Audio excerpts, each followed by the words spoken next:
Imagine entrar num um prédio brutalista, cinzento e imponente no meio de Nova York que você nunca havia percebido antes. Esse é um prédio do governo, daqueles que gritam burocracia. Dentro dele, no entanto, um silêncio pesado, quase sólido.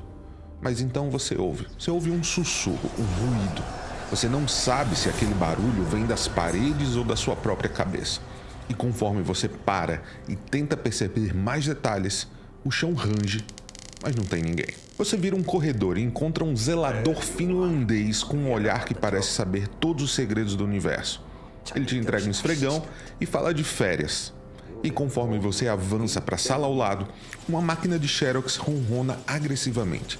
E um memorando na parede avisa: não olhe para a fotocopiadora. Em outra sala, um telefone toca e uma voz do outro lado te oferece o cargo de diretor daquela repartição. Eu tenho 37 anos e eu sou fã de histórias sobrenaturais desde a infância. Eu cresci acompanhando a busca incansável de Fox Mulder pela sua irmã em Arquivo X, me encantando com os episódios de Além da Imaginação, Twilight Zone, e tentando entender David Lynch em Twin Peaks. E com essa bagagem, com tantas histórias de Stephen King na memória, foi impossível não me conectar com esse cenário onde a lógica tirou férias e o surrealismo bate ponto. Mais que isso, um lugar onde o paranormal é catalogado em formulários e onde o horror cósmico tem um departamento específico, onde a principal ferramenta contra o caos é uma xícara de café forte e muita papelada. Bem-vindo ao Departamento Federal de Controle, bem-vindo à antiga casa, bem-vindo ao mundo de Control. Hoje a gente vai acompanhar a história de Jessie Faden, a nova e relutante diretora do departamento. A gente vai também mergulhar fundo nos corredores impossíveis da antiga casa. Vamos explorar como Control bebe das fontes de SCP, Arquivo X e Stephen King para criar algo único. E mais importante, vamos tentar entender por que o nosso cérebro dá um clique de satisfação quando encara o inexplicável. Pegue o seu carimbo e traga 2 cópias autenticadas, porque a burocracia do pesadelo está de portas abertas. Welcome to the research sector of the Federal Bureau of Control. I'm Dr. Casper Darling, head of research. Somebody thought this video would make for great internal communications. I'm looking at you, Mr. Tomasi. So, this is where the magic happens. Anyway, I've been here for 24 years now. I've always been here. And through those years, we've made astonishing discoveries, authored studies of grave importance, and in all this work, there is one thing we know, and that's how little we truly know. Rest assured, we're committed to keep pushing the known laws and borders of reality, and to make the Bureau proud. So, welcome. Assuming you have the necessary clearance, and do follow the safety protocols. Read the manual. Otherwise, bad things will happen. A história de Control acompanha Jessie Faden, uma mulher que carrega o peso de um passado que desafia a lógica numa busca incansável pelo seu irmão, Dylan. Quando criança, Jessie vivenciou o que o departamento chama de evento de mundo alterado, um momento em que o tecido da realidade foi rasgado e algo que não deveria acontecer acontece, como uma entidade extradimensional invadiu nosso espaço. Jessie tinha apenas 11 anos e vivia em sua cidade natal, Ordinary, no estado do Maine. Ela e Dylan, o seu irmão, brincavam em um lixão e lá descobriram um antigo projetor de slides que era tudo menos comum. Esse era um objeto de poder, um item capaz de causar eventos paranaturais. Esse projetor, especificamente, era capaz de abrir portais para outras dimensões a partir dos seus slides, e após a descoberta, Jessie e Dylan, além de uma terceira criança chamada de Neil, começaram a explorar e brincar nessas outras dimensões. Algumas mais do que outras. 3 das 9 dimensões que elas conheceram eram especialmente importantes. O prado, que os fazia ter sonhos estranhos que pareciam tornar-se realidade quando acordavam. O templo, lar de uma entidade sinistra que elas apelidaram de Não-Mãe. E uma dimensão que eles chamaram de Mão, onde uma inteligência invisível se comunicava com eles telepaticamente e, em dado momento, disse ter tornado-as especiais. Jessie, especificamente, se afeiçoou a essa entidade e deu o nome a ela de Polaris. Neil, a terceira criança do grupo, sofria bullying constantemente de um outro grupo de jovens, que era liderado por um menino chamado Tom Barlow. Essa era uma das razões, inclusive, para que Neil visitasse sozinho por diversas vezes a dimensão do prado, dos sonhos. Ele sofria com o bullying e muitas vezes ele dizia que preferia ser um cachorro do que ele mesmo. E por isso, desconectar-se da realidade dava a ele raros momentos de paz. Num desses espancamentos, Neil acabou por revelar sobre o projetor, que acabou roubado posteriormente por Tom e seu grupo. E esse roubo aconteceu em um dos momentos em que Neil visitava sozinho a dimensão do Prado, o que o fez ficar preso lá dentro. Tom e sua gangue começaram suas próprias explorações nas dimensões dos slides, eventualmente caindo sob a influência da não-mãe. A entidade alimentava elas com seu leite e isso começou a alterar o comportamento deles. E o resultado disso foi Tom e sua gangue atacando e assassinando sua professora de matemática. Após as crianças serem levadas pela polícia, os detalhes do projetor foram revelados e Jesse e Dylan acabaram questionados sobre isso por seus pais. Jesse, então, lembra de ter desejado que seus pais desaparecessem. E na manhã seguinte, ela e Dylan descobriram que toda a população adulta de Ordinary havia de fato desaparecido, sem explicação. Os irmãos então seguiram Tom e sua gangue até o esconderijo e descobriram que a não-mãe estava transformando eles em entidades monstruosas. Jesse pegou o projetor de slides e eles começaram a fugir, perseguidos de perto pela não-mãe e pelo grupo de Tom, e quando eles estavam prestes a serem atacados, Neil apareceu subitamente e os salvou. Só que, segundo um depoimento de Dylan, Neil agora tinha a aparência de um cachorro derretido. Bem, por mais que tentassem durante a fuga, as crianças não conseguiam desligar o projetor. Então, Jesse mudou o slide para a mão, onde pediu ajuda a Polaris. Polaris, então, instruiu Jesse sobre como desligar o objeto, o que resultou no desaparecimento instantâneo da não-mãe e do grupo monstruoso que os perseguia. Neil, infelizmente, também sumiu. E foi então que Jesse queimou todos os slides, exceto o da mão. Como uma resposta ao desaparecimento da população adulta de Ordinary, o Departamento Federal de Controle enviou uma equipe liderada por seu então diretor, Zachariah Trench, e pelo chefe de pesquisa, Casper Darling, para investigar o local. Jesse e Dylan os levaram até o projetor de slides, momento em que o departamento tentou prender as duas crianças.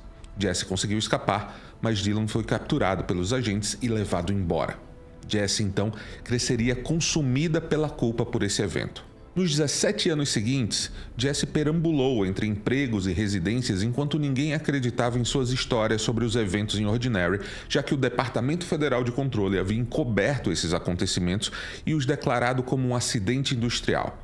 Jesse permaneceu convicta de que os eventos em Ordinary de fato aconteceram, mas sentia-se perdida porque o mundo ao seu redor não acreditava na mesma coisa. Ela passou grande parte da sua vida procurando pelo departamento que havia levado seu irmão, mas nunca conseguiu encontrá-los. No entanto, sem que ela soubesse, o departamento a monitorava consistentemente devido à sua conexão com esse evento de mundo alterado que aconteceu.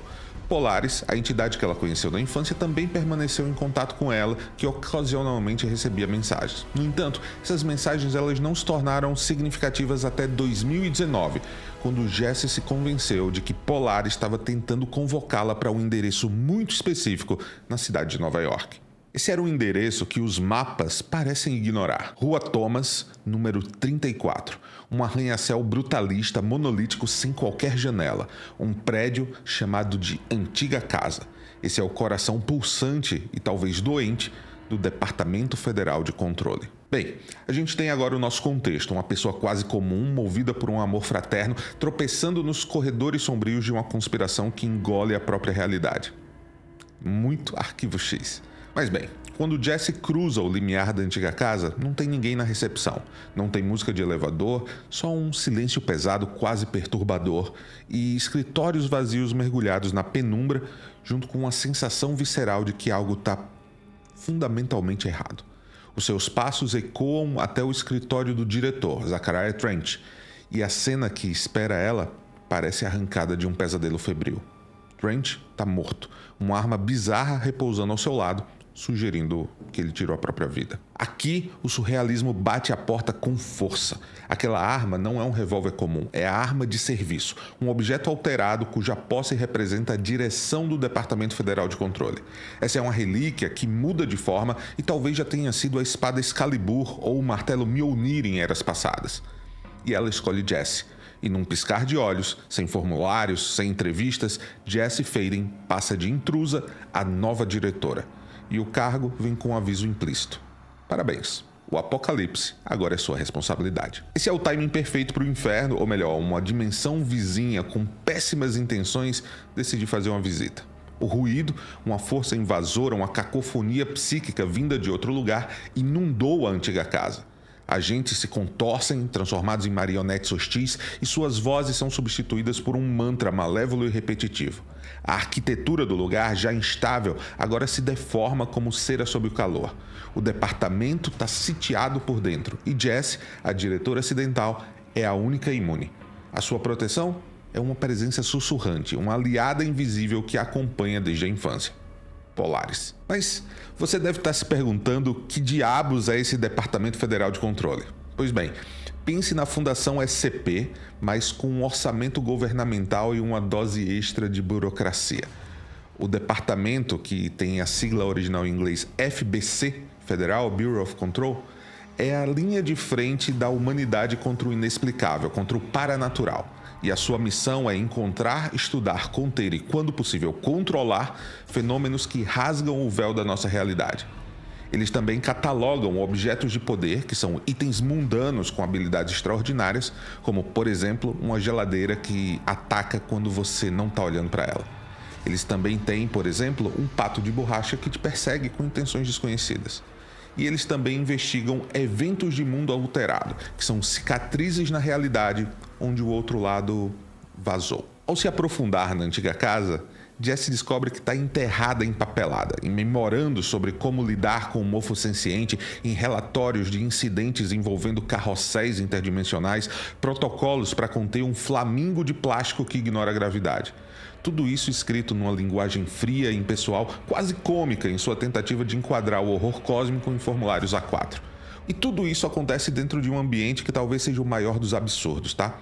A antiga casa é um lugar de poder, um limiar vivo entre diferentes lugares e dimensões. Os seus corredores se reconfiguram, suas salas desafiam as leis da física, portas abrem para o nada e paredes sussurram segredos e mentiras.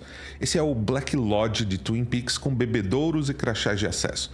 E no meio dessa loucura organizada ou desorganizada, a gente encontra Ahti, o zelador. Ele é um finlandês enigmático que sabe mais do que qualquer um, surge nos lugares mais inesperados, fala por metáforas e parece ser o único com o manual de instruções desse lugar. Vários agentes do departamento sobreviveram à invasão do ruído graças a dispositivos chamados de amplificadores de ressonância Hadron, que foram desenvolvidos pelo chefe de pesquisa que está desaparecido, o Casper Darling. Uma das sobreviventes é Emily Pope, assistente de Darling, que começa a trabalhar junto com Jessie e é quem apresenta os conceitos iniciais do departamento, da antiga casa e do ruído. Também é Emily quem primeiro pede ajuda a Jessie, evocando a sua responsabilidade enquanto diretora. E ainda que Jessie atenda ao chamado, ela o faz exclusivamente como um meio para encontrar o paradeiro do seu irmão. No universo de Control, existe um grupo de seres que talvez seja melhor apresentado agora, tá? O nome desse grupo é O Conselho, e como outras entidades presentes aqui, ela não parece ter uma forma física, comunicando-se com os diretores que o departamento já teve através de uma pirâmide invertida existente no plano astral que executa uma conexão com um objeto de poder chamado de Hotline, um telefone clássico dos anos 60 de uso exclusivo do diretor. Apesar do Conselho ter direcionado por muito tempo as ações do departamento, ele não é completamente confiável e age conforme os seus próprios interesses, seja lá quais forem. Esse grupo parece muito inspirado nas divindades dos mitos de Cthulhu, conhecidos também como os Antigos. Isso inclusive justificaria a ausência dessa forma física deles, porque eles simplesmente existem num estado que é além da nossa compreensão. Conforme a jornada de Jessie continua, ela descobre que o seu irmão está mesmo lá dentro do prédio. Descobre ainda que Dylan já havia sido candidato ao cargo de diretor, mas se mostrou instável demais e, depois de causar a morte de um funcionário, ele foi aprisionado no setor de contenção. A busca progride através dos vários setores da organização e é importante pontuar que Jessie não está só investigando, ela está evoluindo. Cada objeto de poder que ela expurga da corrupção do ruído lhe concede uma nova habilidade paranormal. Com o tempo, ela passa a conseguir lançar pedaços de concreto com a mente, erguer escudos de destroços e, eventualmente, voar pelos corredores impossíveis da casa. Ela se torna a arma que o FBC precisava. Dylan então aparece no setor executivo e se entrega voluntariamente, revelando que ele havia abraçado o ruído e que considerava aquele invasor o seu libertador. Quando os irmãos então finalmente se encontram, Dylan está sob domínio dessa entidade que revela ter entrado na antiga casa através do mesmo projetor de slide que eles haviam descoberto em Ordinary 17 anos atrás. Jesse então sai para procurar por esse projetor e tentar destruí-lo. Durante a sua busca, Jesse descobre ainda que Darling e Trent haviam orquestrado várias expedições à dimensão que ela apelidou de Mão, mas que era chamada pelos agentes do departamento de Slidescape 36. Nessa dimensão, eles descobriram uma entidade que nomearam Hedron e trouxeram para a antiga casa. Essa entidade, inclusive, é a fonte da ressonância que é amplificada pelos aparelhos usados por alguns agentes e acaba por protegê-los do ruído. Jesse encontra Hedron e acredita que aquilo é, na verdade, Polaris. O problema é que, neste mesmo momento, o ruído consegue destruir a entidade e, sem a sua proteção, Jesse acaba então dominada pelo invasor. Após uma série de alucinações, Jesse descobre que o diretor anterior, Trent, foi infectado pelo ruído durante uma de suas expedições à dimensão do Slide 36.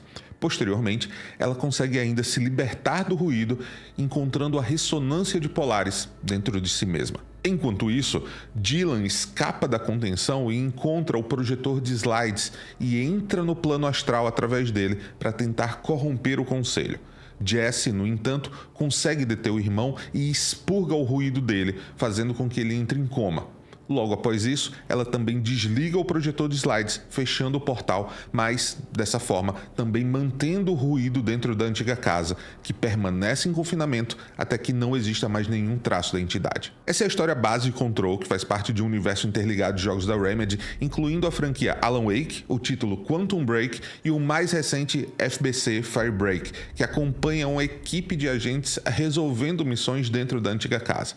É por conta desse universo interligado que a gente sabe que, mesmo 4 anos depois dos eventos de Control, o prédio do Departamento Federal de Controle ainda está em confinamento, ou seja, o problema do ruído ainda não foi completamente resolvido. Se você está gostando desse vídeo até aqui, deixa o like e clique no botão de hypar se ele aparecer, e se não for inscrito, se inscreva no canal.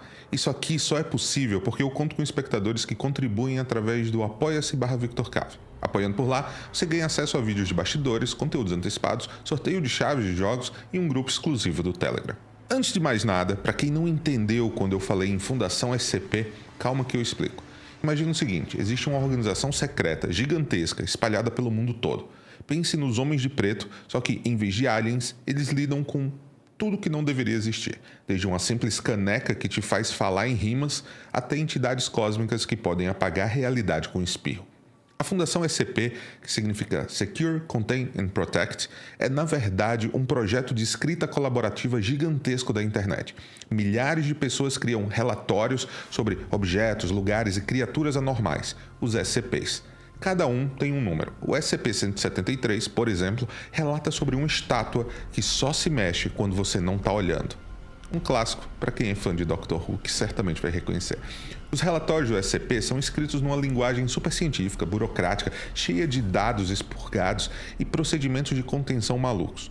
Exatamente como rola aqui em Control. E o resultado é pura esquisitice e um horror que te pega de jeito porque parece quase real de tão bem documentado. Olhando para o Departamento Federal de Controle, os objetos alterados como a geladeira que precisa ser observada e o pato de borracha que te segue são basicamente SCPs com outro nome. Já os eventos de mundo alterado são os incidentes que a Fundação tenta abafar. Os documentos que a Jess encontra, cheio de tarjas pretas e linguagem técnica para descrever absurdos, é o modus operandi da SCP. O Control é basicamente um jogo sobre a Fundação SCP, um título falando sobre a tentativa desesperada da humanidade de entender, catalogar e, se der sorte, trancar o que não tem explicação. E aí mora o primeiro charme do jogo, que é essa burocracia do horror. Anyone there? What are you doing in there? Oh, thank God! Look, someone has to watch this object at all times, or it deviates. My shifter blades have never showed up. Can you help me? Damn. I can't, I'm sorry. There's an emergency. I'll come back, I promise. Okay, just don't forget. I can't stare at this thing much longer. Pode parecer estranho, mas adicionar regras, formulários e departamentos a coisas que desafiam a lógica torna tudo muito fascinante. porque é o nosso cérebro tentando botar ordem no caos. A FBC, com seus setores e memorandos, é a nossa tentativa, vã, por assim dizer, de dizer para o universo que a gente vai tentar entender ele e, mais do que isso, vai tentar controlá-lo. Só que, claro, o universo geralmente responde com boa sorte e joga um flamingo de plástico que distorce a gravidade na mesa da gente. O horror e a comédia andam de mãos dadas aqui e elas se encontram no absurdismo do cotidiano. Mas no meio de tudo isso existe ainda algo muito tangível, porque essa tentativa de controle é algo que a gente sente, é o nosso desejo de não ser só poeira no cosmos. Além da Fundação SCP como referência, a jornada de Jessie também tem muito de Arquivo X, porque ela não é um agente treinada buscando promoção, mas ela é uma pessoa movida por uma busca pessoal e dolorosa, que é encontrar o seu irmão Dylan. Ela é Fox Mulder procurando pela sua irmã Samantha, só que com poderes telecinéticos e um prédio que é um personagem à parte. A FBC, a conspiração suprema, é o homem fumante institucionalizado. Eles sabem de coisas, mas a verdade acaba enterrada sob montanhas de sigilo e perigo. E a gente gosta disso também, tá? Porque isso toca na nossa curiosidade primal, no nosso eu quero acreditar e ao mesmo tempo no ceticismo do não confio em ninguém. A gente quer desvendar o mistério, mesmo que a verdade seja bizarra ou assustadora. E Control vai alimentando essa fome, nos dando migalhas de informação, nos fazendo sentir como detetives do impossível. Cada documento que a gente lê, cada mistério que a Jessie resolve, que a gente resolve, entrega uma pequena dose de satisfação, de entendimento num mundo que está feito completamente para confundir a gente. E se o Departamento Federal de Controle é a estrutura, a antiga casa é o palco onde a lógica foi dar um rolê e nunca mais voltou. Porque ela muda, ela contorce, ela sussurra, ela é o Black Lodge de Twin Peaks, só que com mais concreto e menos cortinas vermelhas, embora, não coincidentemente, o ruído seja representado pelo vermelho. At, o zelador, com suas frases enigmáticas e a sua aparente onisciência, é o gigante ou o anão dançarino de David Lynch, que guia a gente por esse labirinto ou nos confunde ainda mais no processo. Essa vibe toda pega a gente porque ela fala direto com o nosso subconsciente também. Ela dispensa a lógica fria e abraça o sentimento, o sonho, o símbolo. Control é uma representação em videogames de uma pintura surrealista. Cenas como o Labirinto do Cinzeiro, onde você avança ao som de metal numa arquitetura que se monta e se desmonta, não são para serem entendidas, mas sentidas. Ela é uma libertação das regras do dia a dia e também das regras de videogames. Ela é o tipo de esquisitice que você encontra em Além da Imaginação, e cada objeto de poder poderia ser muito provavelmente o protagonista de um episódio sobre os perigos da curiosidade humana. Só que não para aí. O departamento, como um depósito de coisas estranhas, também lembra aquela série Warehouse 13. As áreas onde a realidade foi para o espaço, os limiares, os eventos de mundo alterado, tem muito de aniquilação. O livro que foi adaptado para filme da Netflix é dirigido pelo mesmo Alex Garland, que também vai dirigir o filme de Elden Ring. Control não tem medo de mostrar suas cartas e dizer, sim, a gente ama tudo isso. Esse caldeirão onde todas essas ideias fervem juntas. E no fundo, todas essas histórias e o próprio Control exploram uma tensão fundamental, que é o nosso desejo humano de entender e controlar o universo, versus um universo que é, em grande parte, estranho, vasto e completamente indiferente aos nossos desejos. Quando Jessie Faden aprende uma nova habilidade, quando ela domina o objeto de poder, quando ela desvenda um mistério da FBC, a gente sente uma onda de satisfação, de poder, uma sensação de que a gente está aumentando a nossa capacidade de agir, que a gente está botando um pingo de ordem no caos. Já quando a gente se depara com o ruído, com a loucura da antiga casa ou com um documento que só aumenta as perguntas, a gente sente medo, confusão, desconforto, uma sensação de que a gente é pequeno, de que o controle é só uma ilusão. E a mágica de Control e dessas outras obras que ela bebe tanto é que elas nos permitem viver essa gangorra emocional num espaço seguro. Elas validam a nossa curiosidade infinita, nossa teimosia em continuar buscando respostas, mesmo quando tudo é confuso. E também validam a nossa capacidade de encontrar um tipo de força e até de diversão no meio do inexplicável. Quase como se o jogo dissesse, o mundo é louco, você também pode ser. E tá tudo bem. Control é uma espécie de greatest hits do mundo esquisito. Um liquidificador onde a Remedy bateu pitadas de Arquivo X, uma dose generosa de Twin Peaks, a estrutura metódica da Fundação SCP e o toque de Além da Imaginação. Tudo isso servido num copo de concreto brutalista. A grande sacada que faz Control, inclusive, ser mais do que a soma das suas partes é que ele não tá apenas homenageando. Ele está construindo uma tese sobre como nós, seres humanos, lidamos com o que não entendemos, com o inexplicável, com o bizarro. Tudo isso é um grande laboratório para explorar a nossa eterna queda de braço com o mistério, porque, no fundo, essa é a nossa história. É a história da humanidade, desde as cavernas, quando a gente tentava entender os raios, as estrelas, a vida, a morte. Morte que a gente tenta entender até hoje, inclusive. A gente tenta encontrar padrões, criar narrativas e dar nomes ao que assusta a gente. A gente tenta, de alguma forma, controlar o que parece incontrolável.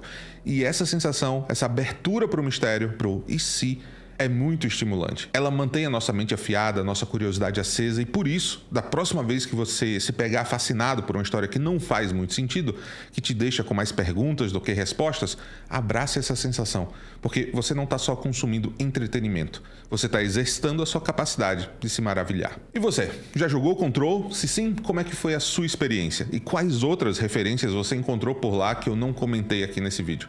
Deixa nos comentários. E se esse vídeo te fez ver o mundo, ou pelo menos o jogo, de um jeito um pouquinho mais estranho e mais divertido, compartilha ele com um amigo. Faz isso por mim. Se você curtiu essa análise, eu vou deixar aqui a minha recomendação para que você assista o meu vídeo sobre Clair Obscur Expedition 33. Ele vai aparecer já já. Muito obrigado por assistir até aqui e até o próximo vídeo. Valeu!